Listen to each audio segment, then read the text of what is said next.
The first shot of the day echoed across Thornton Creek's dusty Main Street, shattering the morning quiet along with the saloon's front window. Thomas Cooper didn't flinch, just tipped his weathered Stetson lower over his eyes and continued drinking his morning coffee, ignoring the commotion outside the hotel restaurant like it was nothing more than a mild breeze. In 1877 Arizona Territory, gunshots before noon were as common as dust storms in August. "Another fight at the Gold Nugget," muttered Harvey, the old man who ran the hotel restaurant. "Third one this week." Thomas merely nodded, not bothering to look up from his plate of eggs and bacon. His hat, dusty and misshapen from years on the trail, remained firmly on his head as it always did, indoors or out. No one in Thornton Creek questioned it anymore. 5 years he'd been passing through this town, taking jobs driving cattle from the surrounding ranches to the railhead in Tucson, and not once had anyone seen Thomas Cooper without his hat. Some said he was hiding a terrible scar. Others claimed he was balding and vain. The more imaginative whispered he'd been scalped by Apaches and survived. Whatever the reason, it had become as much a part of him as his shadow, and Thomas preferred to keep his secrets his own. "You heading out to the Wilson place today?" Harvey asked, refilling Thomas's coffee cup. "Yep. Got a herd waiting to move." Thomas's voice was low and rough, a product of too many nights sleeping under the stars in all kinds of weather. "Might want to wait an hour. Stage is coming in, and the street'll be clearer once the marshal sorts out that mess at the saloon." Thomas nodded again, grateful for the advice but not feeling the need to express it. He'd learned long ago that words, like water in the desert, were precious and not to be wasted. The door to the restaurant swung open, bringing with it a gust of hot air and the smell of dust. Thomas kept his eyes on his plate, even as the other patrons turned to look at the newcomer. "We have a room reserved," came a woman's voice, clear and refined with an Eastern accent that stood out sharply against the rough tones of the frontier. "The name is Olivia Granger." Thomas wouldn't have looked up strangers came and went in Thornton Creek all the time, but something in that voice, a kind of quiet determination beneath the refinement, made him raise his eyes just enough to see under the brim of his hat. She stood at the reception desk across the lobby, her back to him, wearing a travel-stained but well-made blue dress. Her hair was the color of honey, pulled back in a neat arrangement that was starting to come loose from what must have been a long journey. A small leather trunk sat at her feet, and she held herself with the straight-backed posture of someone who'd been taught to balance books on her head. "Yes, Miss Granger," said the clerk. "Your father's telegram arrived 3 days ago. We've prepared the room upstairs, second door on the left." "Thank you, and is there somewhere I might get something to eat?" The journey was rather taxing. The clerk pointed toward the restaurant area where Thomas sat. "Right through there, madam. Harvey serves meals till sundown." Thomas quickly returned his attention to his plate, not wanting to be caught staring, but found himself unusually aware of her approaching footsteps. He'd been too long on the trail, he decided. Too many nights with only his horse and the coyotes for company. "Is this seat taken?" she asked, and he realized with a jolt that she was standing right in front of his table, the only one in the restaurant with an empty chair. Thomas looked up, momentarily forgetting himself, and their eyes met. Hers were a striking green, clear as spring water, set in a face that showed both gentility and quiet strength. There was a small smattering of freckles across her nose, likely from the sun during her journey, and her lips were pressed together in what seemed to be nervous determination. "No, madam," he managed, gesturing to the empty chair across from him. "Thank you," she said, settling herself with the practiced grace of someone who'd spent time in finishing schools. "I hope I'm not intruding." "Not at all." Thomas found himself sitting straighter, suddenly conscious of his trail-worn appearance. His hand moved reflexively to touch the brim of his hat, a habitual gesture when acknowledging a lady, but this time, for a reason he couldn't quite name, his fingers continued upward and removed the hat completely. The restaurant fell silent. Harvey nearly dropped the coffee pot. Old Sam Tucker, who'd been playing solitaire in the corner for the past hour, knocked his cards to the floor. Even the flies buzzing around the sugar bowl seemed to pause. Thomas Cooper had removed his hat indoors, and every regular in the place knew they were witnessing something unprecedented. Olivia Granger, unaware of the silent commotion she'd caused, simply smiled politely across the table. "I'm Olivia Granger," she said, extending a gloved hand. "Recently arrived from Boston." Thomas stared at her hand for a moment before taking it in his calloused one. "Thomas Cooper," he said, finding his voice rougher than usual. "Cattle driver. A pleasure to meet you, Mr. Cooper." Her smile reached her eyes, crinkling the corners slightly. "I do hope I can count on friendly faces here. I understand Thornton Creek can be rather untamed." As if to punctuate her statement, another gunshot rang out from the direction of the saloon, followed by shouting. Olivia flinched but quickly composed herself. "You might say that," Thomas agreed, surprised to find his lips quirking into what might almost be called a smile. "What brings a Boston lady to Arizona territory?" Harvey approached their table, coffee pot still in hand, his eyes darting between Thomas and his bare head as if witnessing a miracle. "Coffee, miss?" he asked Olivia, while giving Thomas a look that clearly demanded an explanation later. "Yes, please," she said, "and whatever you might recommend for breakfast. I'm famished." "Eggs and bacon are fresh," Harvey said, pouring her coffee. "Biscuits too." "That sounds wonderful." She turned back to Thomas as Harvey shuffled off, still glancing over his shoulder in disbelief. "To answer your question, Mr. Cooper, I've come to take up the position of schoolteacher. The town council advertised back east for someone with proper education credentials." Thomas nodded slowly, turning his hat in his hands. It felt strange to be sitting there without it, like he was missing a limb. "Town's growing," he said. "Lot of families moving in with the silver strikes nearby. Makes sense they'd want schooling for their young'uns." "Exactly," Olivia said, sipping her coffee with obvious appreciation. "Though I must admit, the journey was more arduous than I anticipated. 2 weeks by train, and then that dreadful stage-coach ride for the last 3 days." She rubbed her shoulder slightly. "I believe I've discovered muscles I never knew existed." Thomas found himself chuckling, a rusty sound he barely recognized as his own. "Stage road's rough country. You'll toughen up if you stay." "Oh, I intend to stay," she said with unexpected firmness. "I didn't travel all this way to turn back at the first sign of discomfort." Something in her tone made Thomas study her more closely. There was a story there, he suspected. People didn't leave the comforts of Boston for the harsh Arizona territory without good reason, especially not young, unmarried women of obvious refinement. "School ain't built yet," he found himself saying. "They've been working on it, but things move slow out here." Surprise flickered across her face.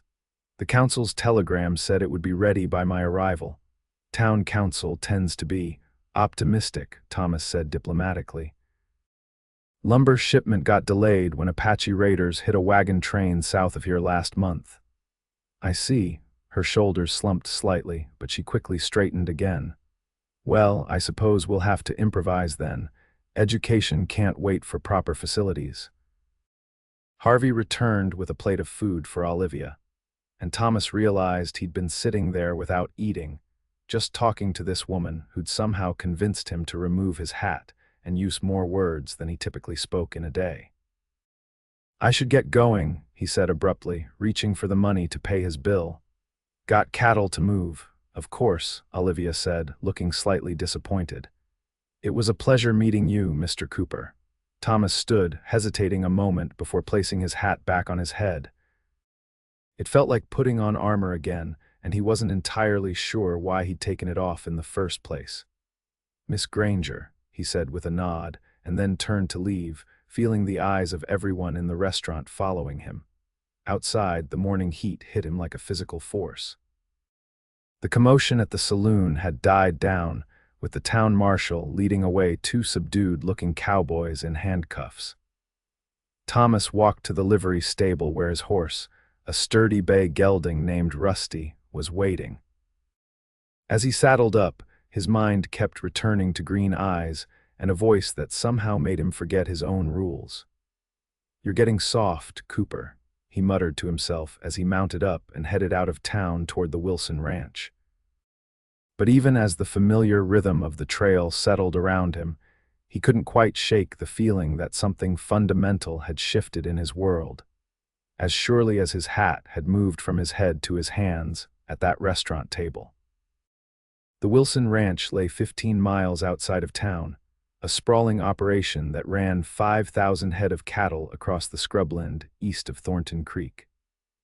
Jasper Wilson was a fair man who paid well and on time, which made him Thomas's preferred employer in these parts.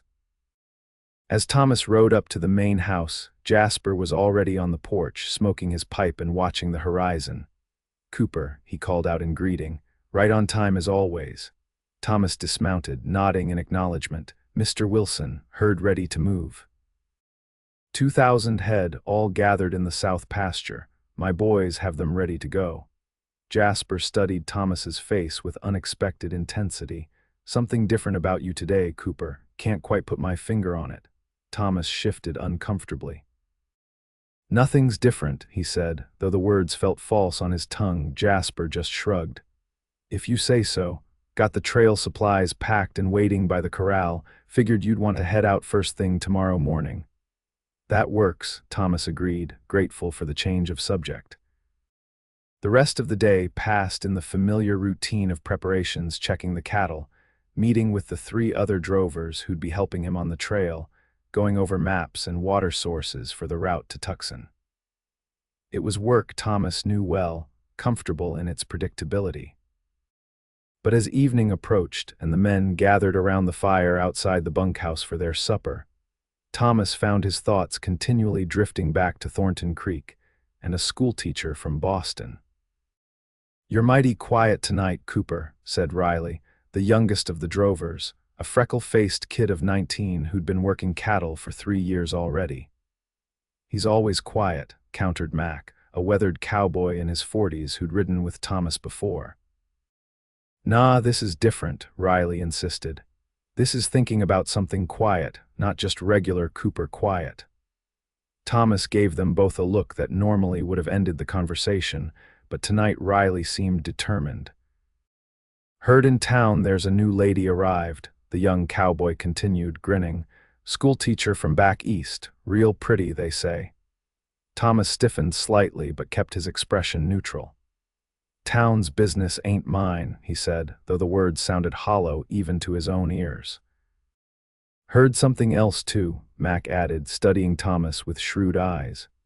"Heard Thomas Cooper took his hat off in Harvey's place this morning." All conversation around the fire stopped. The other ranch hands turned to stare at Thomas. "That true, Cooper?" asked Sam, the 3rd drover who'd be joining them on the trail. "You actually took off that hat indoors," Thomas stood abruptly. "Getting late, we move out at first light." Without another word, he walked away from the fire, finding a quiet spot near the corral where he could be alone with his thoughts. What had come over him this morning? It wasn't just removing his hat, though that was unusual enough to cause gossip. It was the way he'd felt compelled to talk to her, to listen to her story. For a man who'd spent the last decade keeping to himself, it was an unsettling change. After his wife Sarah died in childbirth 7 years ago, taking their infant son with her, Thomas had withdrawn from the world of connections and conversations.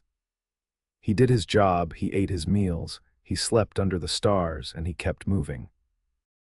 His hat had become a barrier, a way to keep the world at a distance, to hide the grief that had carved lines into his face and turned his hair gray at the temples, despite his being only 32 years old. And then Olivia Granger had sat across from him, and without a second thought, he'd removed that barrier.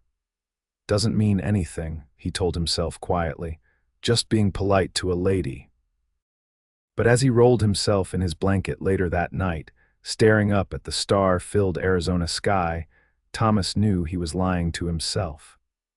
Something about that woman had reached through his carefully constructed walls, and he wasn't entirely sure he wanted to rebuild them. Morning came with the first pink streaks of dawn, and the cattle drive began. 2,000 head of Wilson cattle started their long journey toward Tucson, with Thomas and his 3 drovers keeping them moving in the right direction. It was hard, dusty work, but Thomas welcomed the familiar routine and the distance it put between him and Thornton Creek. For 5 days, they pushed the herd steadily south, making good time across the relatively flat terrain. Thomas kept his men rotating through the different positions: point, swing, flank, and drag, to ensure no one got stuck too long eating dust at the back of the herd. The weather held fair, and they encountered no trouble from rustlers or Apache raiding parties, which was always the main concern in this territory. On the 6th day, as they approached the halfway point to Tucson, they came upon the burned remains of a stagecoach. "Ambush," Mac said grimly as they surveyed the site.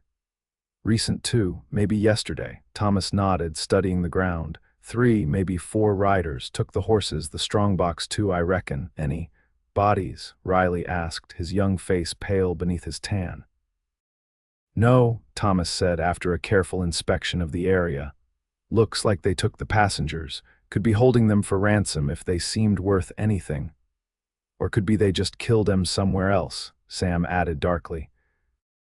Thomas frowned, looking at the stage's destination painted on its scorched side panel: Thornton Creek. "Cooper," Mac was watching him. "What's the call? We going after them?" "We've got 2,000 head of cattle to deliver," Thomas said, though he felt a cold knot forming in his stomach. "And we're not the law. But if there are folks taken," Riley began. "We'll send word when we reach the next way station," Thomas cut him off. "Marshall can organize a proper search. We keep moving." The men nodded reluctantly, and they left the burned stagecoach behind, pushing the cattle onward. But the image stayed with Thomas, particularly that painted sign, Thornton Creek. Had Olivia Granger been expecting someone on that stage, a friend, perhaps, or supplies for her school? By nightfall, they'd reached Cryer's Station, a small-way stop with a telegraph office. Thomas immediately sent messages to both the marshal in Thornton Creek and the territorial authorities in Tucson about the ambushed stage. The telegraph operator confirmed what Thomas had already suspected: the stage had been carrying not only passengers, but the monthly payroll for the mines near Thornton Creek. "Any word on who was aboard?" Thomas asked. "Manifest shows 4 passengers," the operator said, checking his records. "Businessman from San Francisco, married couple heading to settle in Prescott, and a fella coming to Thornton Creek. Schoolteacher's brother, I believe."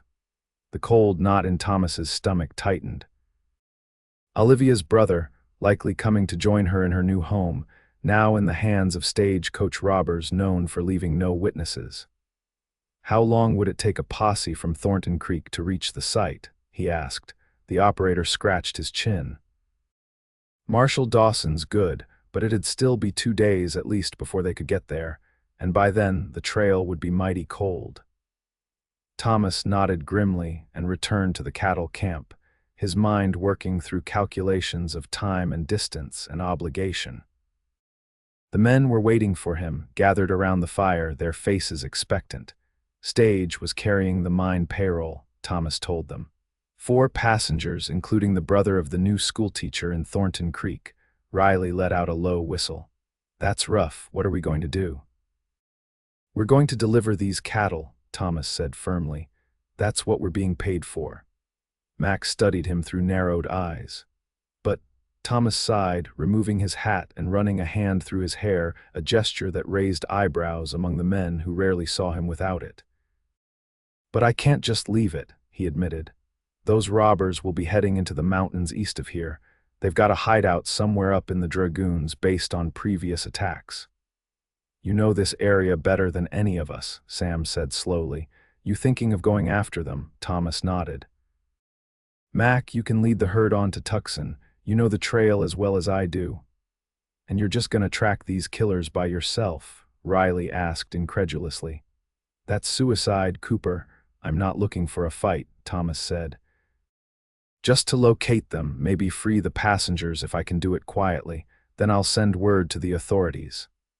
I'm going with you, Riley declared immediately. Thomas shook his head. No, Mac needs every hand he can get with the herd. Bullheaded as always, Mac grumbled. At least take Riley. Kid's a good shot, and I can manage with Sam. Thomas looked at Riley's determined young face and reluctantly nodded. First sign of trouble, though, we're backing off. I'm not getting anybody killed over this. Why are you really doing this, Cooper? Mac asked quietly after Sam had wandered off to check on the cattle. Never known you to be the heroic type before. Thomas put his hat back on, adjusting it to its familiar position. Just seems like the right thing to do, but even as he said it, he knew there was more to it. The thought of having to tell Olivia Granger that her brother had been killed, of seeing the light go out of those clear green eyes, was somehow unbearable. At first light, Thomas and Riley split off from the main herd, heading east toward the rugged Dragoon Mountains while Mac and Sam continued south with the cattle. They traveled light and fast, carrying only what they needed for a few days on the trail. So, Riley said after they'd been riding in silence for several hours, you going to tell me about this schoolteacher? Thomas gave him a sharp look. Nothing to tell, just met her once when she first arrived in town. Uh-huh, Riley said, clearly unconvinced. And that's why we're risking our necks to maybe save her brother. We're doing what's right, Thomas said firmly. I'd do the same for anyone. Riley just grinned, not pressing the issue further, which was somehow more annoying than if he'd argued. They reached the site of the stagecoach ambush by midday and began tracking the robbers. Thomas had spent enough time in this territory to read sign well, and the bandits hadn't been particularly careful about covering their tracks. 4 men on horseback, leading 4 more horses, likely the stagecoach team, and what appeared to be 4 people on foot. They're keeping the passengers alive, Riley noted with relief. Making them walk, though. For now, Thomas said grimly. Once they reach their hideout and check the payroll, they won't have any reason to keep witnesses around. They followed the trail into increasingly rough country, the mountains rising steeply before them. By late afternoon, they were moving through narrow canyons where the going was slow and the risk of ambush high. We're getting close, Thomas said quietly as they dismounted to lead their horses through a particularly narrow passage. Tracks are fresher. Riley nodded, his hand resting on the revolver at his hip. What's the plan when we find them? We observe first, Thomas said. Get a layout of their camp, count how many there are, see where they're keeping the prisoners. Then we wait for nightfall. And then we improvise, Thomas admitted, depending on what we're facing. They continued on foot, moving as silently as possible through the rocky terrain. As the sun began to set behind the mountains, casting long shadows across the canyon floor, Thomas held up a hand for Riley to stop. Ahead, a thin wisp of smoke rose into the darkening sky. There, he whispered, pointing to a ledge about 50 feet up the canyon wall. That's got to be their lookout. Riley squinted in the fading light. I see him, just one man. Probably figure they're safe this deep in the mountains, Thomas said. We'll need to circle around, come in from above if possible. They left their horses secured in a hidden draw and began a difficult climb up the steep canyon wall, well away from the lookout's position. It was grueling work, especially after a long day in the saddle, but both men were used to physical hardship. By the time full darkness had fallen, they had positioned themselves on a ridge overlooking what appeared to be the bandits' hideout, a natural cave with a large opening, partially concealed by scrub brush and boulders. 2 campfires burned in front of the cave, illuminating 6 men who were drinking and playing cards. The 4 passengers from the stagecoach were visible as well, tied together and sitting against the cave wall. 3 men, 1 woman matching the manifest Thomas had heard about. Which one do you think is the schoolteacher's brother? Riley whispered. Thomas studied the prisoners carefully. One was obviously the businessman, dressed in a fine suit despite the dust and wrinkles. An older couple huddled together, the settlers heading for Prescott. That left the fourth man, younger than the others, with a scholarly look about him despite his disheveled appearance. That one, Thomas pointed. See the family resemblance, same color hair as Miss Granger. Riley gave him a sidelong look. You remember her hair color from meeting her once. Thomas ignored the question. 6 bandits that we can see, might be more inside the cave. We're outnumbered and outgunned. So what do? Thomas thought for a long moment. We wait. Let them drink more, get sleepy. Then we cause a distraction and try to free the prisoners in the confusion. What kind of distraction? Thomas reached into his saddlebag and pulled out a small bundle wrapped in oilcloth. Blasting caps, he explained. Always carry a few. Never know when you might need to clear a rockfall on the trail. Riley grinned. That ought to wake them up. They settled in to wait, watching as the bandits continued their card game and their drinking. After a couple of hours, 2 of the men retired into the cave, presumably to sleep, while 4 remained around the fire. Now, Riley asked, clearly growing impatient. Thomas shook his head. Not yet. 2 more hours. Let the night get deeper, let them get drowsier. Riley sighed but nodded, and they continued their silent vigil. The temperature dropped sharply, as it often did in the desert night, and Thomas found himself thinking of Olivia Granger again, wondering if she was struggling with the dramatic swings in temperature that were so different from the more moderate climate of Boston. Tell me about her, Riley said suddenly, his voice barely audible. Who? Thomas asked, though he knew perfectly well. The schoolteacher. The one whose brother we're trying to save, the one who made Thomas Cooper take off his hat indoors for the first time in living memory. Thomas was silent for so long that Riley probably thought he wasn't going to answer. Finally, he said, she has green eyes, like spring water, and she's not afraid of anything. Riley looked surprised, clearly having expected Thomas to shut down the conversation. You got all that from meeting her once. Sometimes you just know things about people, Thomas said, then pointed to the camp below. Look, 2 more heading in to sleep, just 2 left now. They watched as the 3rd pair of bandits disappeared into the cave, leaving only 2 men on guard by the now diminishing fire. One was clearly struggling to stay awake, his head nodding forward repeatedly before he would jerk it back up. Now, Riley asked. Thomas nodded. Now. I'll place the blasting caps on the far side of the camp. When they go off, the guards will head that way to investigate. You circle around to the prisoners and cut them loose. I'll cover you from that ridge. He pointed to a position with a clear line of sight to the cave entrance. And then what? Riley asked. We've still got 4 hostages and only 2 horses. We'll worry about that once they're free, Thomas said. First things first. They separated, with Thomas working his way carefully down to a position where he could place the blasting caps about 100 yards from the bandits' camp, while Riley circled around to approach the cave entrance from the opposite direction. Thomas set the charges, using a slow-burning fuse that would give him time to get into position, then made his way quickly to the ridge he'd selected as his firing position. Drawing his Winchester rifle, he sighted down on the camp, waiting. The explosion, when it came, was impressively loud in the quiet night, echoing off the canyon walls like thunder. Both guards jumped to their feet, grabbing their weapons and shouting to their companions inside the cave. As expected, they headed toward the source of the explosion, leaving the prisoners momentarily unguarded. Thomas saw Riley dart from his hiding place toward the tied captives. He'd made it halfway there when one of the bandits who'd been sleeping emerged from the cave, gun drawn, looking around in confusion. Thomas didn't hesitate. His rifle cracked once and the bandit fell. The sound of the shot alerted the 2 guards, who immediately turned and began firing in Thomas's direction, forcing him to duck behind a boulder as bullets pinged off the rocks around him. Below, Riley had reached the prisoners and was cutting their bonds with his knife. Thomas fired again, providing covering fire to keep the bandits' attention on him rather than on the rescue happening below.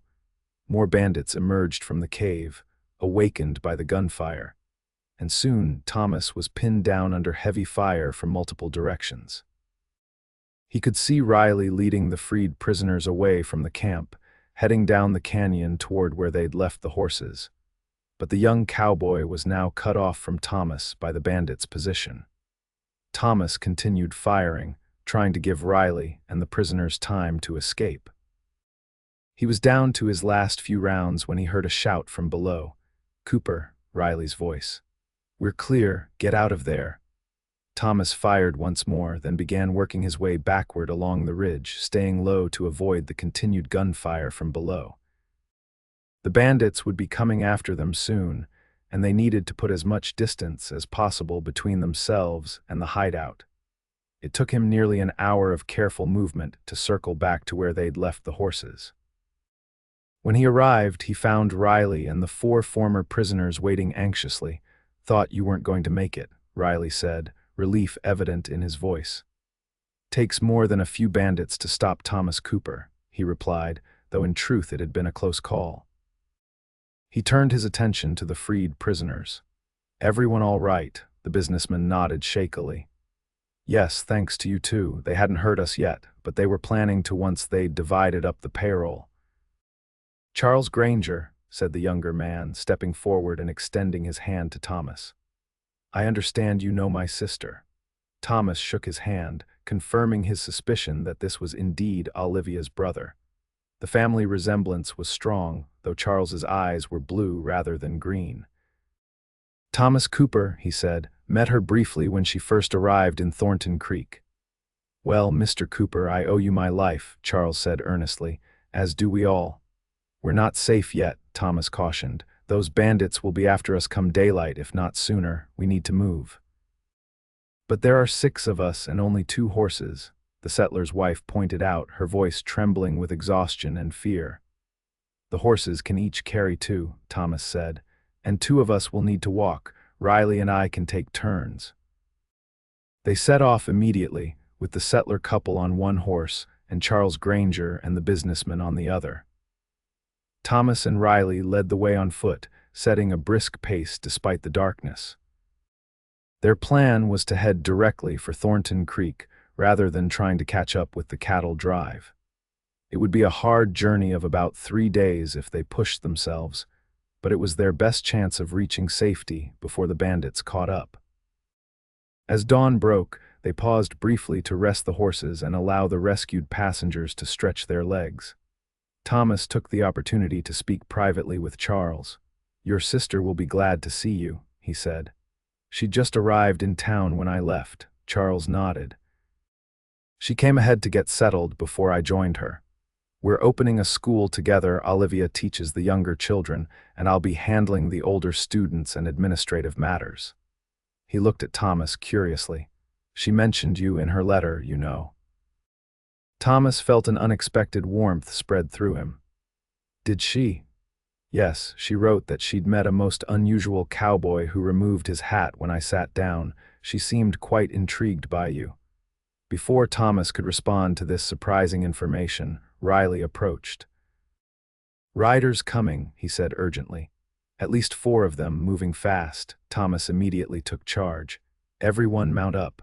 Charles, you and Riley take 1 horse, sir." He nodded to the businessman. "You ride with the settlers. I'll try to lead them away from you." "That's suicide," Charles protested. "I know this country," Thomas said firmly. "You don't. Get to Thornton Creek and bring back help if you can, but your priority is getting these people to safety." Before anyone could argue further, Thomas took his rifle from his saddle and handed the reins to Riley. "Head northeast, straight for Thornton Creek. Don't stop for anything." Riley looked like he wanted to object, but instead he just nodded grimly. "See you in Thornton Creek, Cooper." "Count on it," Thomas replied, though he wasn't at all certain he'd make it. As the others rode away, Thomas moved in the opposite direction, making sure to leave a clear trail for the pursuers to follow. He found a defensible position among some boulders and waited, his Winchester ready. His plan was simple: delay the bandits as long as possible, giving the others time to escape, then try to slip away himself if he could. He didn't have to wait long. 4 riders appeared, following his tracks, their faces set in expressions of anger and determination. Thomas took careful aim at the leader and fired. The man fell from his horse with a cry, and the others immediately scattered, seeking cover. Thomas fired again, missing his second target but forcing the bandits to keep their distance. A gunfight ensued, with bullets whining off the rocks around Thomas's position as he returned fire sparingly, making each shot count. He managed to wound another of the bandits, but they were working their way around his position, trying to flank him. Thomas knew he couldn't hold out much longer. When his rifle clicked empty, he drew his revolver and began looking for a way to retreat. A narrow ravine behind his position offered the only possibility. Firing a few final shots to keep the bandits' heads down, Thomas sprinted for the ravine, bullets kicking up dust at his heels. He slid down into the dry stream bed and began running, zigzagging to make himself a harder target. Behind him, he could hear the bandits shouting as they discovered his escape. He had perhaps a few minutes' head start, but he was on foot in rough country, and they would soon be on horseback again. His only hope was to find somewhere to hide until they gave up the search. For hours, Thomas evaded his pursuers, using every trick he'd learned in years of frontier living. He crossed streams to hide his tracks, doubled back on his trail, and eventually found a small cave where he could conceal himself as darkness fell once again. Exhausted, thirsty, and with only a few rounds left in his revolver, Thomas settled in to wait out the night. The bandits were still searching for him. He could occasionally hear their voices echoing through the canyons, but they seemed to be spreading out, unsure of his direction. As he sat in the darkness, Thomas found his thoughts turning once again to Olivia Granger. The revelation that she had written about him to her brother was both surprising and oddly warming. He hadn't made much of an impression on anyone in years, had deliberately avoided doing so. Yet somehow, this woman from Boston had noticed him, had found him intriguing enough to mention in a letter. "You're being a fool, Cooper," he muttered to himself. "Even if you survive this, you're just a saddle tramp with nothing to offer a woman like that."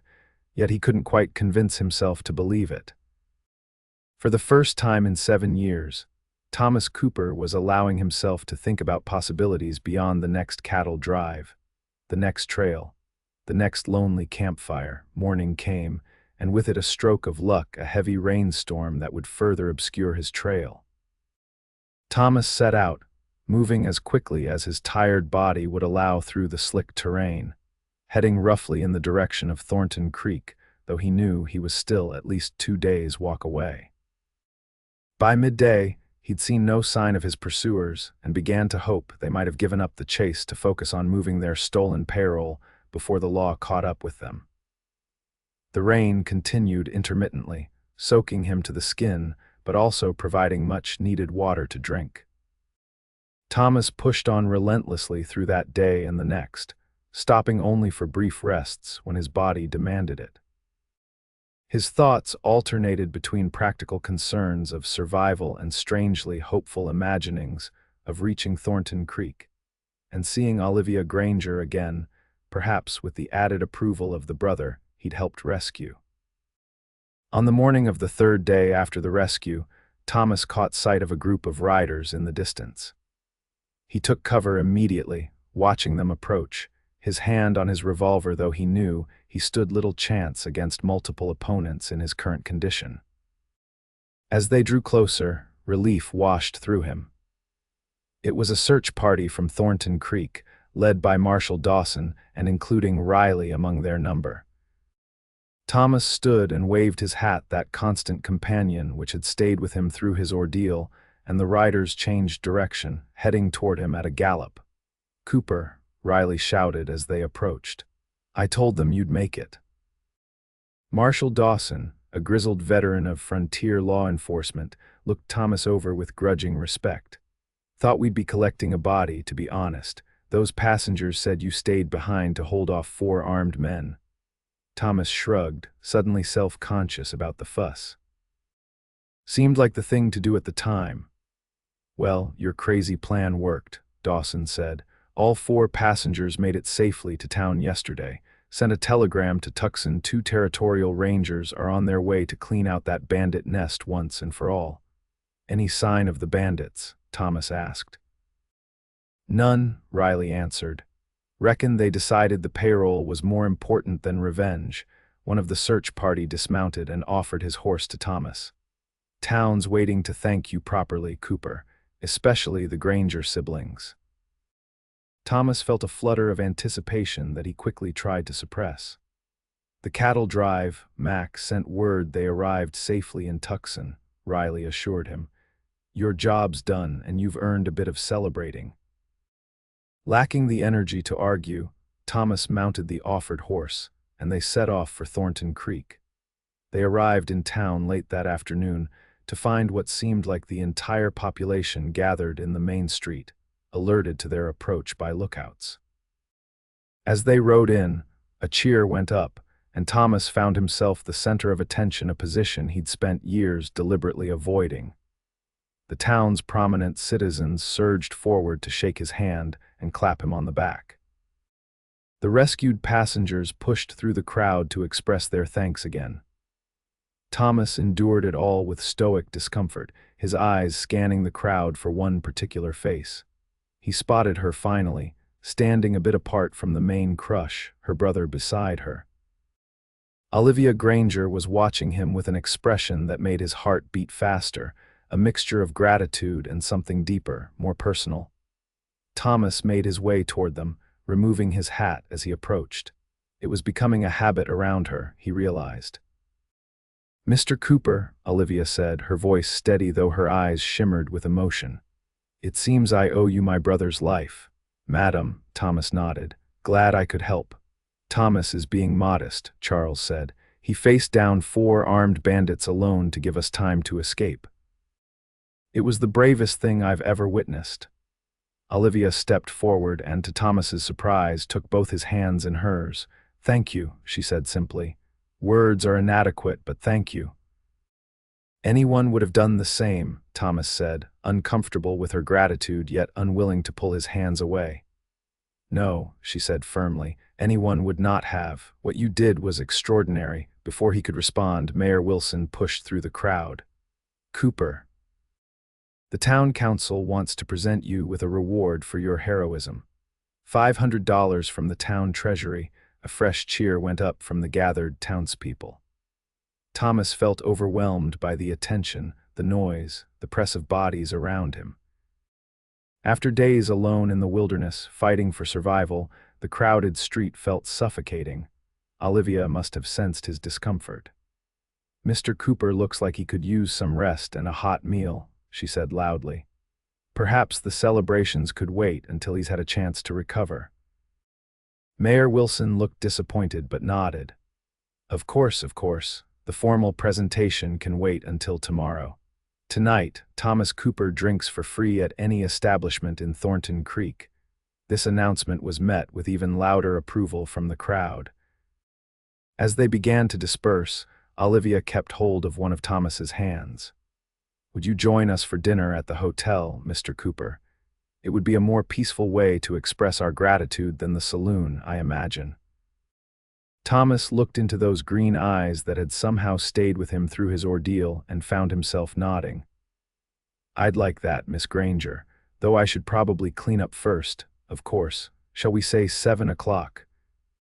I'll be there, Thomas promised, and was rewarded with a smile that seemed to light up the dusty street. Thomas took a room at the hotel, luxuriating in his first proper bath in weeks. As he shaved away the trail beard and dressed in his cleanest clothes, he found himself unusually concerned with his appearance. It had been many years since he'd cared what anyone thought of how he looked. At 7 precisely, he entered the hotel restaurant, hat in hand. Olivia and Charles were already seated at a table and both rose to greet him. Mr. Cooper, Charles said warmly, shaking his hand. You're looking much better after your ordeal. Amazing what soap and hot water can accomplish, Thomas replied with a small smile. He turned to Olivia, suddenly uncertain of the proper greeting. She solved his dilemma by offering her hand, which he took gently. Miss Granger. Please call me Olivia, she said. After what you've done for our family, formality seems unnecessary. Then I'm Thomas, he replied, carefully pulling out her chair for her before taking his own seat. The meal that followed was unlike any Thomas had experienced in years. The food was the same fare Harvey always served, but the company transformed it into something special. Charles was an educated, articulate young man with a wry sense of humor that put Thomas at ease, and Olivia was a revelation. Intelligent, passionate about education, and possessed of a quiet strength that Thomas found increasingly admirable. She spoke of her plans for the school, her hopes for bringing learning to the frontier children, and her determination to make a difference in this rough mining town. The building will be finished within the month, Charles explained. In the meantime, we're holding classes in the back room of the church. Already, Thomas asked, surprised. You've only been in town a short time. Olivia nodded. We started 3 days ago with 15 students. By the end of the week, we had 22. There's a real hunger for education here. My sister doesn't believe in wasting time, Charles said proudly. When she sets her mind to something, it happens. Obstacles be damned, pardon my language. Thomas found himself studying Olivia with new appreciation. What made you decide to come west? Boston has plenty of schools, I imagine. A shadow crossed her face briefly. Yes, but Boston also has rather rigid ideas about who should teach in them and how. I found the constraints stifling. Charles elaborated when she didn't continue. My sister developed some rather progressive ideas about education, believing that girls should learn mathematics and sciences just as boys do, that children of all backgrounds deserve the same quality of instruction. The school board disapproved. They dismissed me, Olivia said simply. After 5 years of teaching, they decided my methods were unsuitable for young ladies' development. So you came to the frontier, Thomas said, understanding dawning, where people care more about results than rules. Exactly, she said, her eyes lighting up at his comprehension. Here, parents just want their children to learn. They don't care if a girl can solve an equation or if a miner's son reads Shakespeare. When we saw the advertisement from Thornton Creek, Charles added, it seemed perfect. A chance to build something from the ground up, the way we believe it should be. Thomas nodded slowly. Takes courage to leave everything familiar behind and start over, says the man who faced down armed bandits alone, Olivia countered with a smile. I think you understand something about courage, Thomas. The way she said his name, not Cooper, as most people called him, but Thomas sent a warmth through him that had nothing to do with the coffee he was drinking. As the evening progressed, Thomas found himself speaking more than he had in years, drawn out by the siblings' genuine interest and Olivia's perceptive questions. He told them about his time driving cattle throughout the territory, about the changes he'd seen as civilization slowly crept westward, even a little about his life before becoming a drifter. Were you always a cowboy? Olivia asked as they lingered over dessert. Thomas hesitated, then shook his head. No, had a small ranch up in Colorado once, cattle, some horses. What happened? She asked gently, seeming to sense the weight behind his words for a moment. Thomas considered deflecting the question as he always had before. But something about Olivia's steady gaze made him want to answer honestly. Lost my wife, he said quietly. Sarah, childbirth fever, baby 2, 7 years ago now. Charles looked away, clearly uncomfortable with the sudden turn in conversation, but Olivia held Thomas's gaze, her eyes filled with compassion rather than pity. I'm very sorry, she said softly. That's a terrible loss. It was, Thomas agreed. Afterward, couldn't stand to stay on the ranch. Too many memories, sold up, took to the trail, been moving ever since. Until now, she said, and it wasn't quite a question. Thomas looked at her, really looked at this woman who had somehow breached the walls he'd built around his heart without even trying. Maybe, he said, maybe until now. The moment stretched between them, filled with unspoken possibilities until Charles cleared his throat. Well, it's getting late, he said, a bit too loudly, and we have classes to teach in the morning. Thomas nodded, the spell broken but not forgotten. Of course, thank you for dinner. As they rose to leave, Charles stepped away briefly to settle the bill, leaving Thomas and Olivia momentarily alone. Will you be staying in Thornton Creek for a while? She asked, her voice carefully neutral. Hadn't decided, Thomas answered honestly. Usually I'd be looking for the next cattle drive, but, she prompted when he didn't continue. But I've been thinking maybe it's time to stop drifting, he finished, put down some roots again. A smile spread slowly across her face. I think that's a fine idea, Thomas Cooper. The next morning, Thomas attended the formal ceremony where the town council presented him with the reward money. He accepted it with as much grace as he could muster, uncomfortable with the public recognition, but touched by the town's gratitude. As the crowd dispersed, Mayor Wilson approached him privately. Cooper, I have a proposition for you if you're interested. What kind of proposition? Thomas asked cautiously. Town's growing fast. We need a deputy marshal to help Dawson keep order. After what you did out there, saving those passengers and all, folks think you'd be the right man for the job. Thomas stared at him in surprise. I'm not a lawman, Mr. Mayor. You've got the right instincts, Wilson insisted. Courage, good judgment, knowledge of the territory. Dawson says he'd be happy to have you. I'll think on it, Thomas promised, though the idea seemed far-fetched. He'd been a drifter for so long, the thought of taking on that kind of responsibility was daunting. Yet as he walked through town that morning, Thomas found himself looking at Thornton Creek with new eyes. It was growing, as the mayor had said. The half-built schoolhouse on the edge of town was evidence of that, as were the new storefronts going up along the main street. People were putting down roots here, building something that might last. His feet carried him almost unconsciously to the church where Olivia and Charles had set up their temporary school. Through the open back door, he could hear Olivia's clear voice leading a group of children in a reading lesson. He paused, just listening for a moment, struck by the contrast between the hardscrabble frontier town and this small oasis of learning.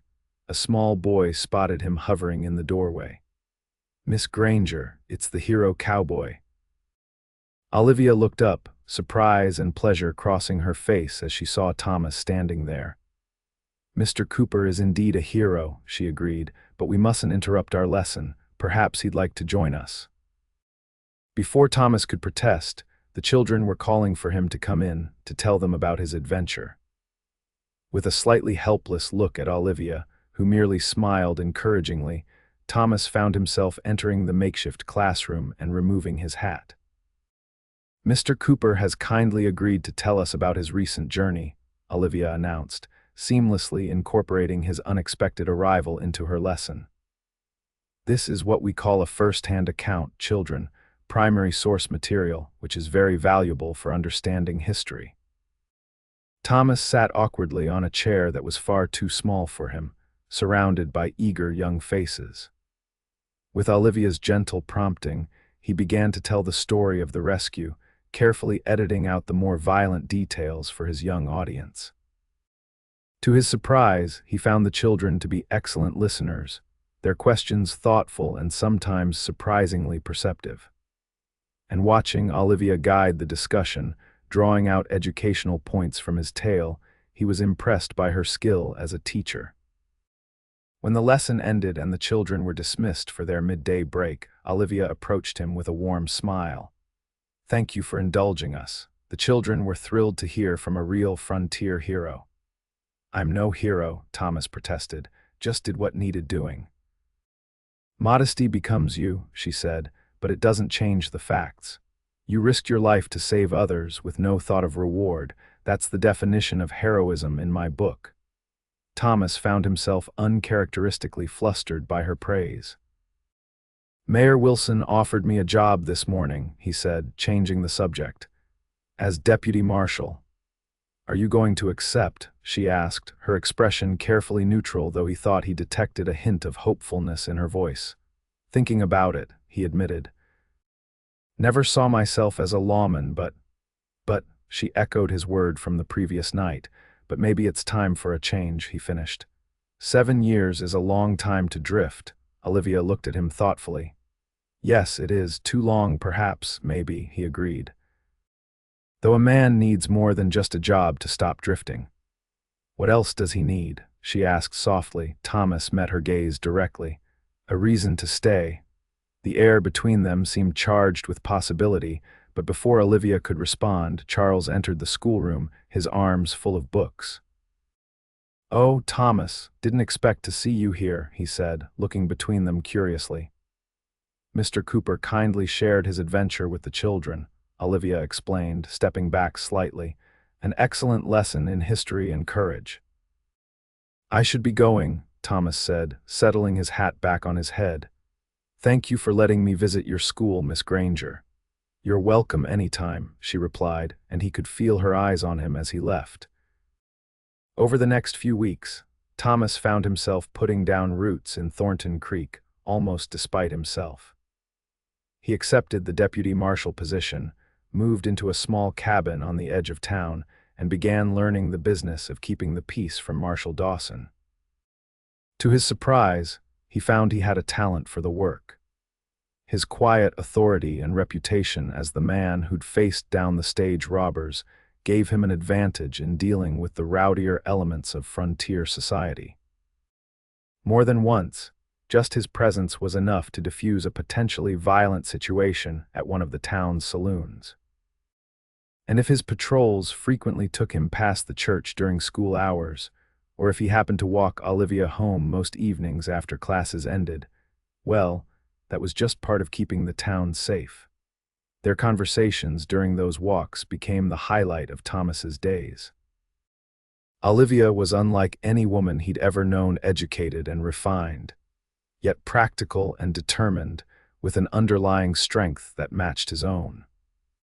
She spoke of her students with genuine affection, of her plans for the school with passionate conviction, and increasingly, of her growing attachment to this rough frontier town that was so different from her Boston home.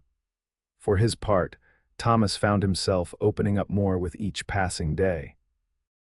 He told her about his ranch in Colorado, about the dreams he and Sarah had shared before her death, about his years of wandering afterward. And gradually, he began to speak of new dreams, possibilities he'd thought long buried with his wife and child. The schoolhouse was completed as summer turned to fall, a solid building with large windows and space for 50 students. The town held a celebration to mark its opening, with speeches from the mayor and the town council, a potluck dinner, and dancing afterward. Thomas attended in his new role as deputy, keeping a watchful eye on the proceedings, though his attention was repeatedly drawn to Olivia. She wore a blue dress that matched her eyes, her honey-colored hair arranged more elaborately than usual, and she moved through the crowd with a grace that made his heart ache with longing. When the formal part of the evening concluded and the dancing began, Thomas found himself standing awkwardly at the edge of the gathering. He hadn't danced in 7 years, hadn't wanted to. But watching Olivia accept the hand of the banker's son, a young man recently arrived from San Francisco, he felt an unexpected surge of jealousy. Charles appeared at his side, following his gaze. "My sister is quite popular this evening," he observed mildly. Thomas merely nodded, not trusting himself to speak. "She's turned down 3 marriage proposals since we arrived in Thornton Creek," Charles continued conversationally. "All from respectable men with good prospects." This caught Thomas's attention. 3, in just a few months, Charles smiled. "Educated, attractive women are scarce on the frontier, Deputy Cooper, and my sister has many admirable qualities beyond just her appearance." "Yes," Thomas agreed, watching as Olivia laughed at something her dance partner said. "She does." "Yet she seems uninterested in any of her suitors," Charles mused. "I wonder why that might be." Thomas glanced at him sharply, but Charles's expression was innocently curious. "Perhaps," Charles continued, "she's waiting for someone who understands that some journeys take time, that healing doesn't happen overnight, but that doesn't mean the heart can't eventually find its way to love again. With that cryptic statement, Charles excused himself, leaving Thomas to consider his words. Across the room, the dance ended, and Olivia gracefully declined another partner, making her way to the refreshment table. Before he could second-guess himself, Thomas was moving through the crowd toward her. He removed his hat as he approached, the gesture now as natural as breathing when in her presence. "Miss Granger," he said, his voice rougher than he'd intended, "would you dance with me?" Surprise and pleasure lit her face. "I'd be delighted, Deputy Cooper." He led her onto the dance floor, suddenly acutely aware of his rough hands and the fact that it had been years since he'd attempted anything like this. But as the music began a simple waltz and he took her in his arms, muscle memory took over. His wife had loved to dance, and they'd often practiced in their small ranch house during the long winter evenings. "You dance very well for a man who spends most of his time on horseback," Olivia observed as they moved together across the floor. "My wife taught me," he said simply. "She loved dancing." Instead of the awkwardness he might have expected at the mention of Sarah, Olivia's expression softened with understanding. "She must have been a good teacher." "She was," Thomas agreed. "She'd have liked you, I think." The words surprised him as much as they seemed to surprise her, but he knew they were true. Sarah had been warm, open-hearted, pragmatic in the way of frontier women. She would have appreciated Olivia's strength and determination. "I'm honored you think so," Olivia said softly.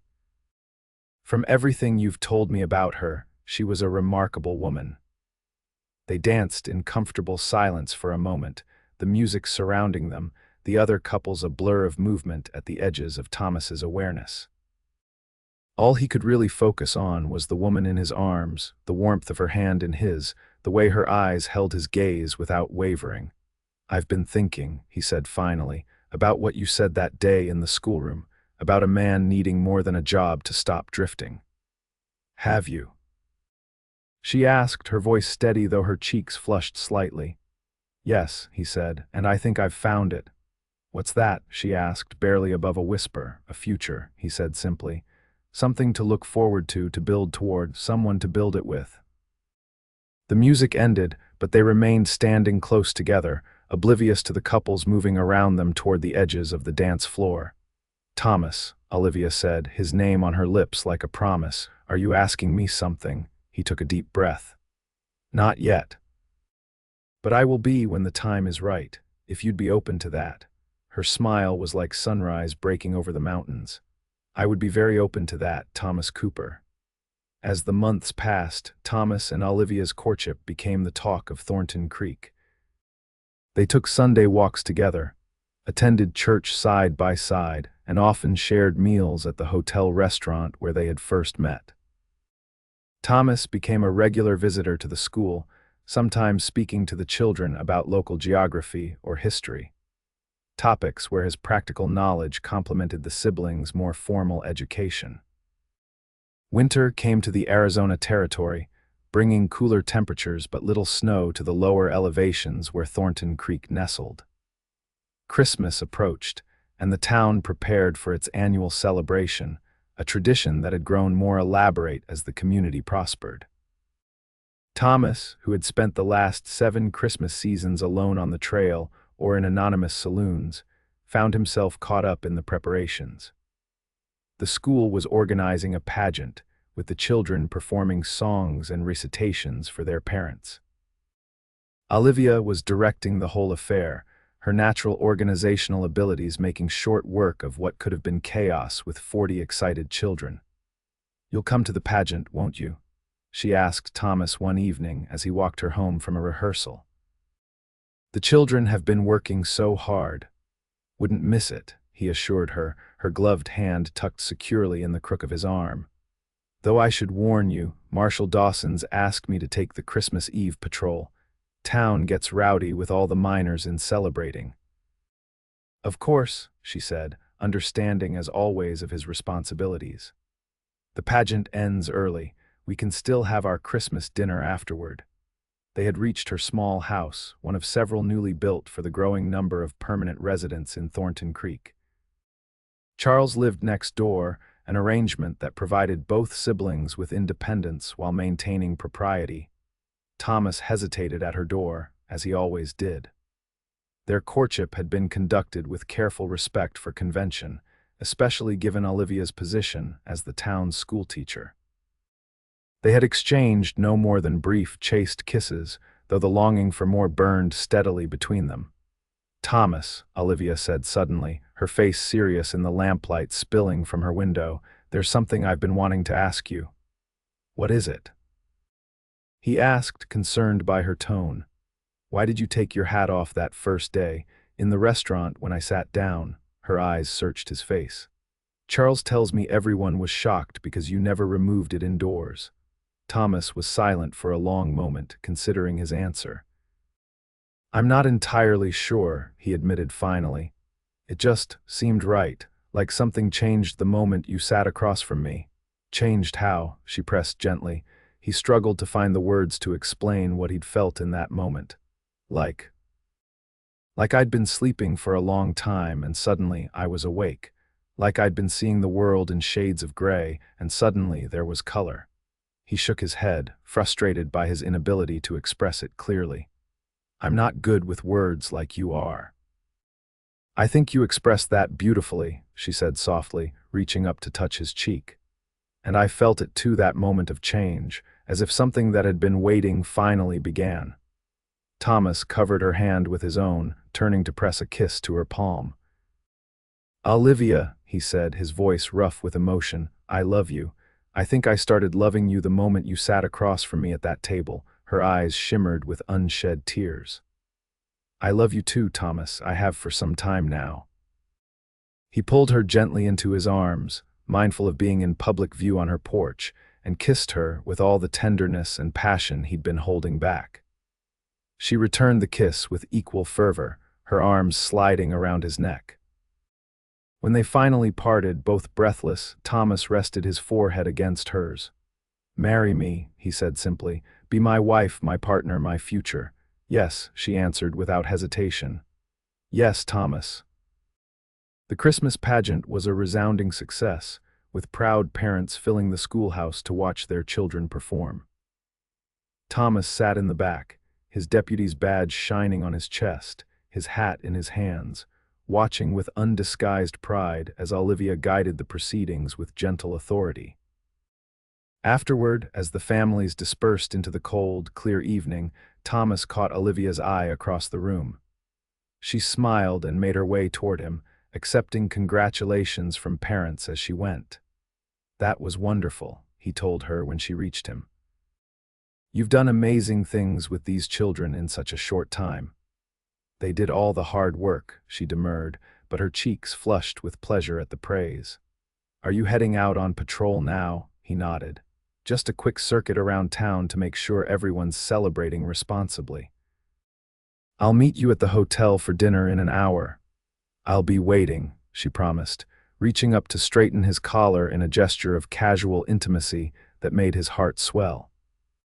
Thomas completed his patrol efficiently, noting with satisfaction that the town was relatively peaceful despite the holiday celebrations.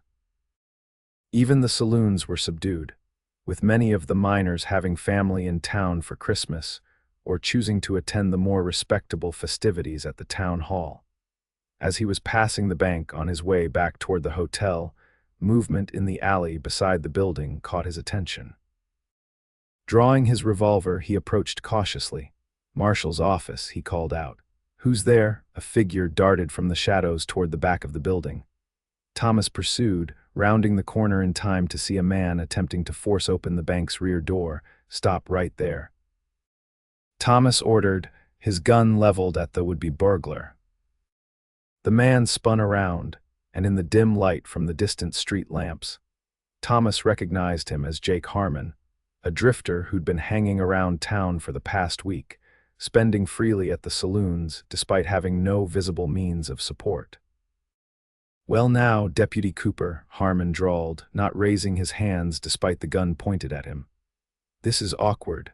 "Step away from the door, Harmon," Thomas commanded. "You're under arrest."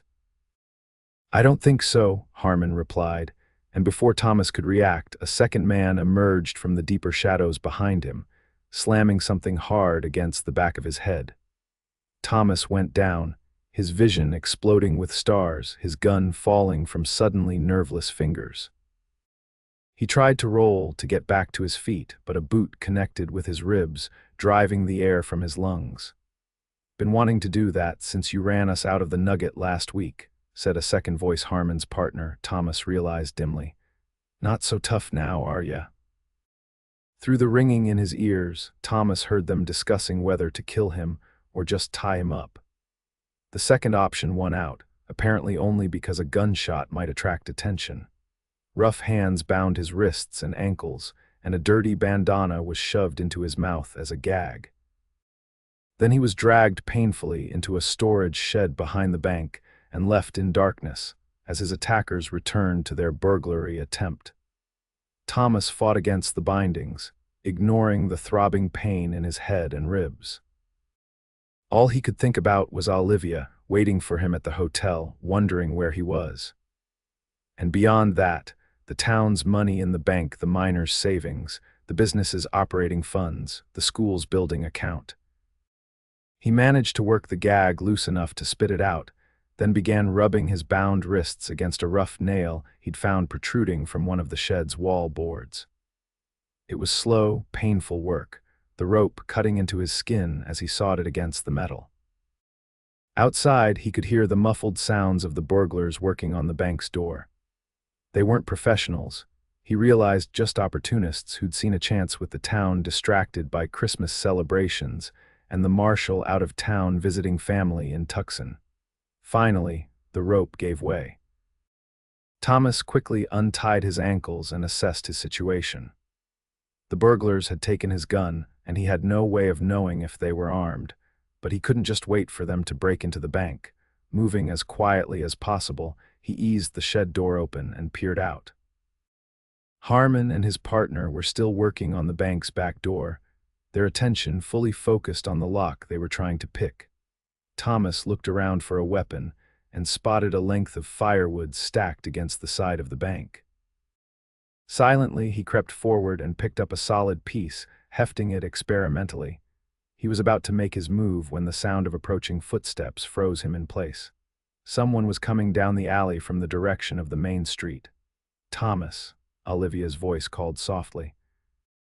"Are you back here?" Panic shot through him. Olivia, coming to look for him when he hadn't arrived for dinner, was walking straight into danger. Without hesitation, Thomas charged, swinging the makeshift club with all his strength. It connected solidly with the back of Harmon's partner's head, dropping him instantly. Harmon spun around, reaching for a gun at his waist, but Thomas was already on him, tackling him to the ground before he could draw. They grappled in the dirt, Harmon fighting with the desperate strength of a man facing prison. Thomas, weakened from his earlier beating, felt his grip slipping as they rolled across the ground. "Thomas," Olivia cried out as she rounded the corner and saw the struggle, "stay back." He shouted, but his moment of distraction cost him. Harmon broke free and lunged for his fallen gun. Thomas threw himself forward, catching Harmon's legs and bringing him down again. The gun skittered across the ground directly toward Olivia. Without hesitation, she picked it up, holding it in both hands the way Thomas had shown her during their Sunday afternoon target practice sessions. "Don't move," she ordered Harmon, her voice remarkably steady despite the circumstances. "I am quite capable of using this." Harmon froze, looking from Olivia's determined face to the surprisingly steady gun in her hands, then back to Thomas, who was now climbing painfully to his feet. "Smart decision," Thomas told him, retrieving a pair of handcuffs from his unconscious partner and securing Harmon's wrists behind his back. Only when both men were safely restrained did Olivia lower the gun, her hands beginning to tremble now that the immediate danger had passed. Thomas crossed to her quickly, taking the weapon and then pulling her into a one-armed embrace, his other hand pressed against his injured ribs. "You're hurt," she said, drawing back to examine him with concern. Nothing serious, he assured her, though his head was pounding and each breath sent a stab of pain through his side. "What are you doing here? It's not safe." "You were late," she said simply. "It's not like you to be late without sending word. I was worried." Thomas shook his head in wonder at this remarkable woman who had not only come looking for him, but had then calmly held an armed criminal at gunpoint.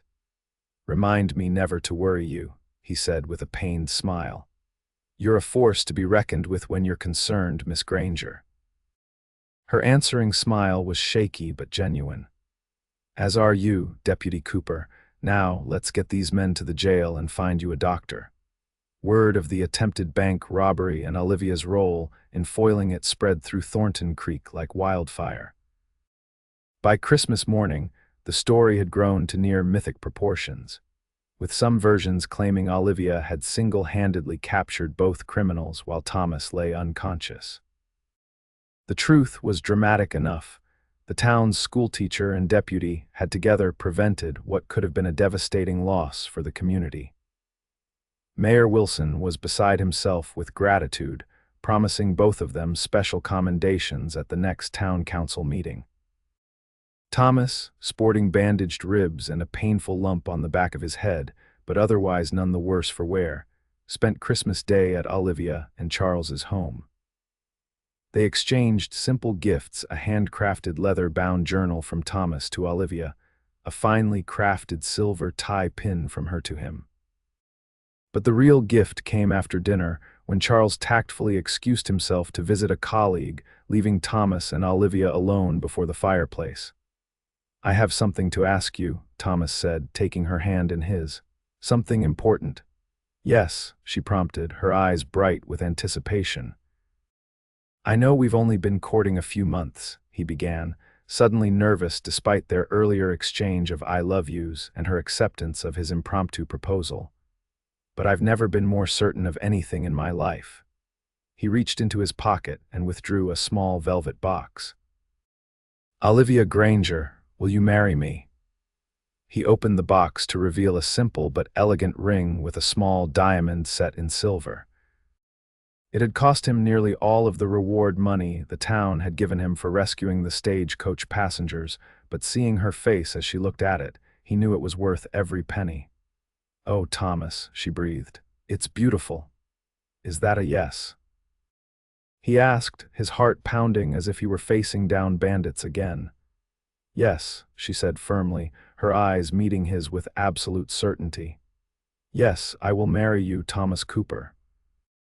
He slipped the ring onto her finger, then drew her into his arms, mindful of his injured ribs, and kissed her with all the love and passion he'd once thought he'd never feel again. When they finally parted, Olivia rested her head against his shoulder, her hand with its new ring splayed across his chest. "When?" she asked simply. "Spring," he suggested. "When the wildflowers bloom in the desert, unless that's too soon," she shook her head, smiling up at him. "Not too soon at all. I've waited long enough to find you, Thomas Cooper. I don't intend to wait much longer to be your wife." News of their engagement was met with congratulations from across town. The women of Thornton Creek immediately began planning what promised to be the social event of the year, while the men good-naturedly teased Thomas about being finally corralled by the pretty schoolteacher. The months passed in a blur of happiness for Thomas. Each day brought new joys as he and Olivia planned their future together. They decided to build a house on a small piece of land at the edge of town, close enough for Olivia to continue teaching and for Thomas to perform his duties as deputy, but with enough space for a garden and perhaps, someday, children. The thought of fatherhood, once too painful to contemplate after the loss of his infant son, now filled Thomas with hopeful anticipation rather than dread. Olivia had somehow healed that part of him as well, making him believe in possibilities again. Spring arrived in the Arizona Territory with a riot of wildflowers spreading across the desert floor, just as Thomas had predicted. The date was set for the first Saturday in April, with the ceremony to be held in the newly completed church, and the celebration afterward in the schoolyard. The evening before the wedding, Thomas stood on the porch of his small cabin, looking out at the sunset painting the desert in shades of gold and crimson. Tomorrow, he would begin a new life, one he had never expected to find after losing Sarah. A knock at the door drew his attention. It was Charles, looking uncharacteristically solemn. "Evening, Charles," Thomas greeted him. "Everything all right? May I come in?" Charles asked. "There's something I need to discuss with you." Concerned, Thomas ushered him inside. "What is it? Is Olivia all right?" "My sister is fine," Charles assured him quickly. "Excited about tomorrow, nervous but in a good way." "Then what brings you here looking so serious?" Thomas asked, offering him a seat at the small table. Charles sat, fidgeting slightly before meeting Thomas's gaze directly. "As Olivia's only family, I feel a certain responsibility to make sure her interests are protected." "Protected?" Thomas repeated, confused. "From what?" "Not from," Charles clarified. "For Olivia is bringing significant assets into this marriage, Thomas. Our parents left us both considerable inheritances, and Olivia has been quite frugal with hers." Understanding dawned. "You're worried about her money." "Not worried, exactly," Charles hedged, "but I think it would be prudent to have a legal agreement in place. Something that ensures Olivia maintains control of her own assets." Thomas was silent for a long moment, processing this unexpected development. In all their discussions of the future, Olivia had never mentioned having wealth beyond her teacher's salary. Why hasn't Olivia brought this up herself? He asked finally. Charles sighed. "Because she trusts you completely, and because she knows how proud you are. She was afraid you might be offended by the suggestion." Thomas considered this. His initial reaction was indeed one of pride. A man should provide for his wife, not the other way around. But he was also practical enough to recognize the wisdom in what Charles was suggesting. "Have you drawn up this agreement?" he asked. Charles nodded, producing a folded document from his coat pocket. "A simple contract stating that Olivia's inheritance and any proceeds from it remain her separate property. Everything you build together after marriage would, of course, be jointly owned." Thomas took the document and read it carefully. The terms were straightforward and fair, protecting Olivia's interests while respecting his position as her husband. "I'll sign it," he said when he'd finished reading, reaching for a pen. "And I appreciate your looking out for your sister's welfare, Charles." Relief crossed Charles's face. "Thank you for understanding. Olivia would be mortified if she knew I'd come to you with this." "Then she won't hear it from me," Thomas promised, signing the document and passing it back. "Is there anything else I should know before tomorrow?" Charles hesitated. "Just take care of her, Thomas. She's stronger than she looks, but she's also given her heart completely to you. That's a precious gift." "I know," Thomas said solemnly, "and I intend to treasure it and her for the rest of my life." Charles smiled, the tension leaving his shoulders. "Then that's all I needed to hear." "Get some rest, Thomas. Tomorrow is a big day." After Charles left, Thomas sat thinking about the conversation. Far from being offended by the revelation of Olivia's financial situation, he felt a deep appreciation for her practicality.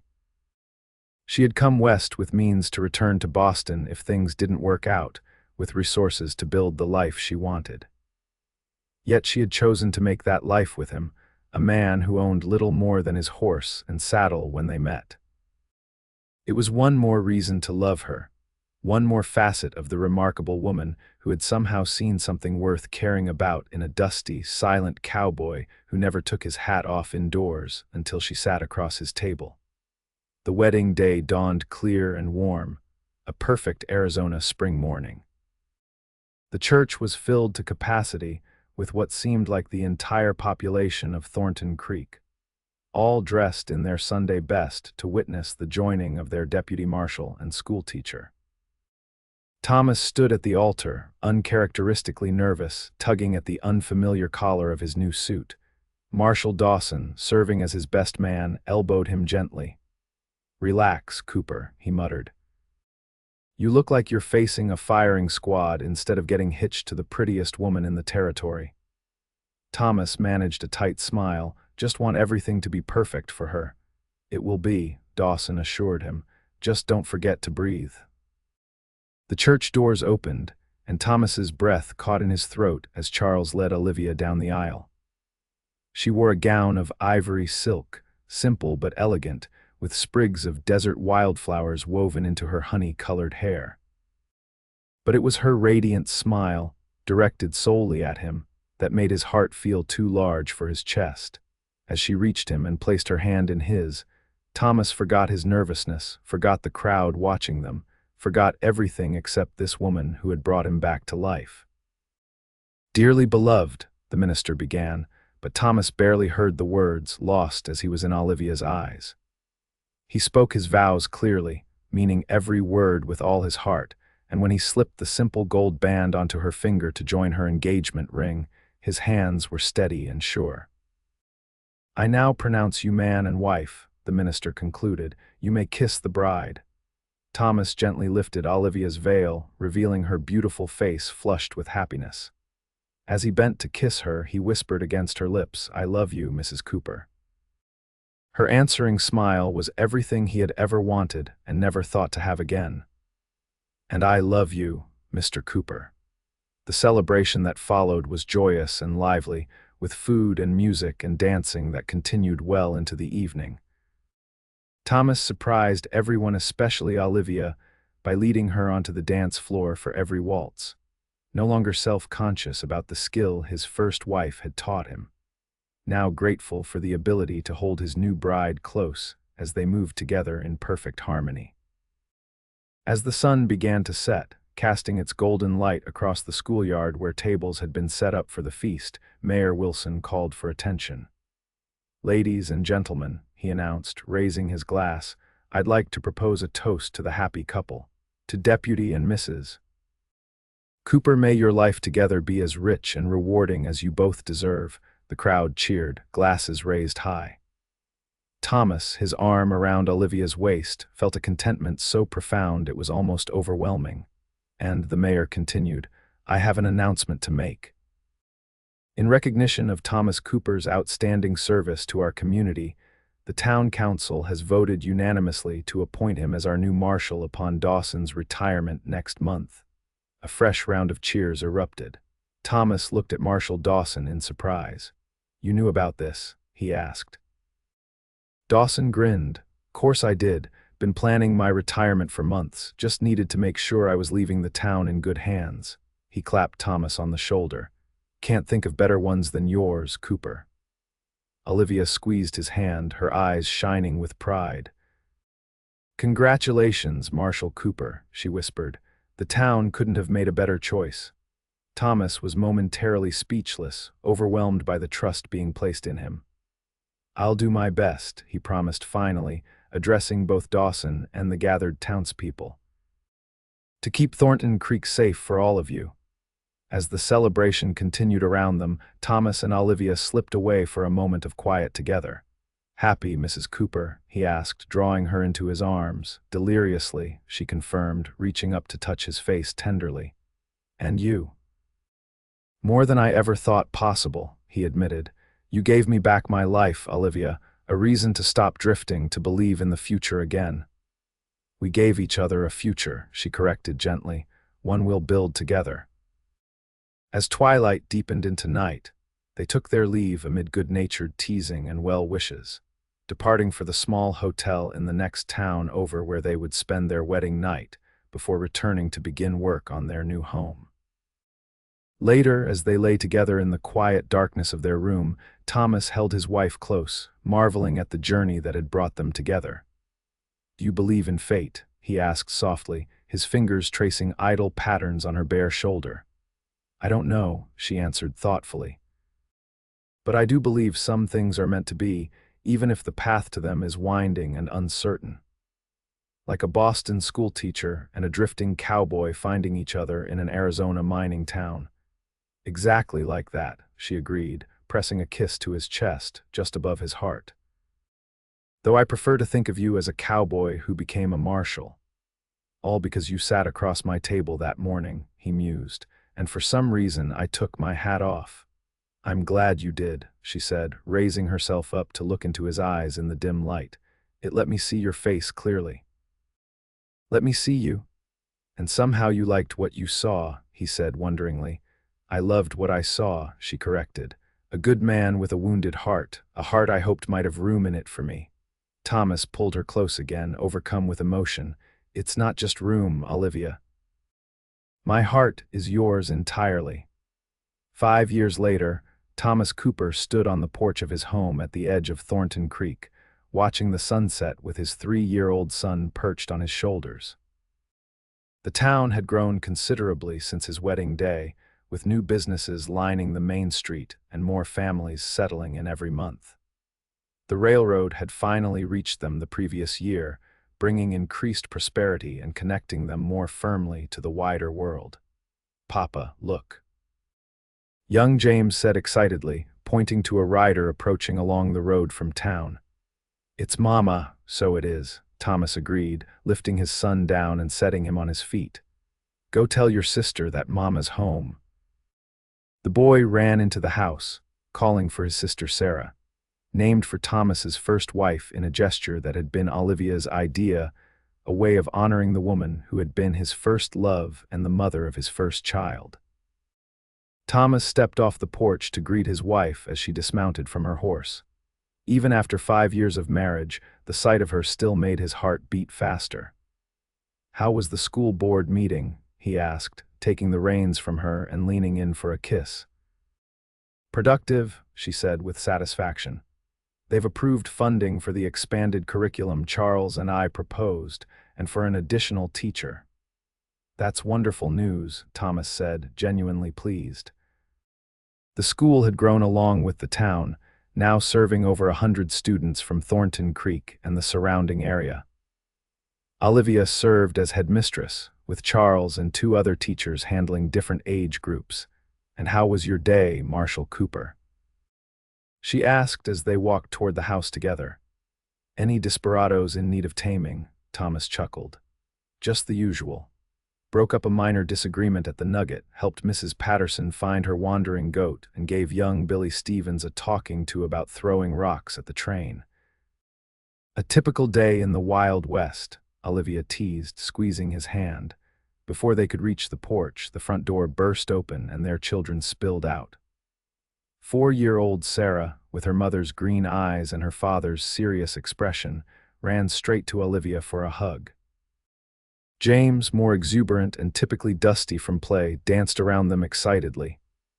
Mama, Papa said we can have pie after dinner if we're good, he announced. Did he now? Olivia asked, raising an eyebrow at Thomas.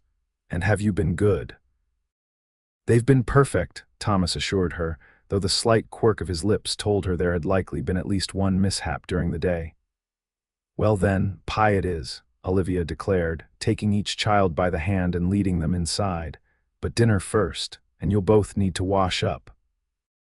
Thomas followed them into the house, pausing as always to hang his hat on the peg by the door, a habit that now felt as natural as breathing.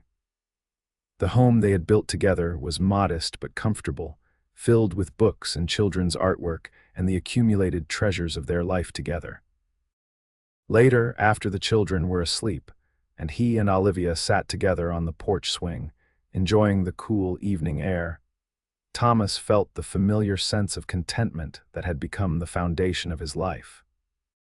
I had a letter from Riley today, he told her, referring to the young cowboy who had helped him rescue Charles and the other stagecoach passengers years ago. Riley had eventually moved on to California, where he'd started a small ranch of his own. He's getting married in the fall. Asked if we might make the trip for the wedding. We should try to go, Olivia said thoughtfully. The children would love to see the ocean, and I'd like to meet the woman who finally captured Riley's heart. Thomas nodded, already thinking about the logistics of such a journey.